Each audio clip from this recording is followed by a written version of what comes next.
kasama ko naman po ngayon, mula pa rin dito sa Big Dome, best player ng ating laro, big game, James Yap. Scoring in 19 points, meron ding 3 rebounds. Ang dami mo daw ginawa, nagalit si Coach Tim. Joke lang. Pero it is a very good performance, not only for you, but para rin sa mga kakampi mo. Hindi lang sa offense, pati yung defense, pinakita niyo yung bangis ninyo. Well, una sa lahat, gusto ko lang condolence yung si Ma'am Rina Di Makulangan and her family. Her dad passed away this morning. So, condolence kay Rafi na rin, Gitwelson, kasi medyo masama yung tama niya. Well, siguro nakita namin yung diferensya namin nung first game namin sa Rain or Shine. Yung mga mga fourth quarter na, nalalamangan na kami, nawawala na yung sistema namin. So, yun yung kinorek namin.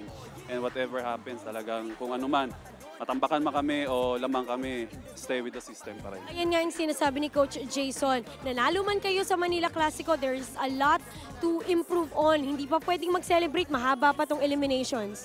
Yes, tama yan, tama yan kasi next game, Global Port. Pag natalo kaming Global Port, baliwala tong game na to. Of course, ito yung titingnan ng mga tao din. And of course, baliwala to kung matalo kami Global Port. So, hopefully, makakuha pa rin kami panalo doon.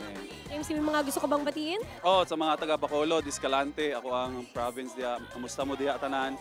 And patuloy niyo suportahan ng PBA o ako ng Star Hotshot. So, dagang salamat sa inyo, tanan. Maraming salamat din, James Yap.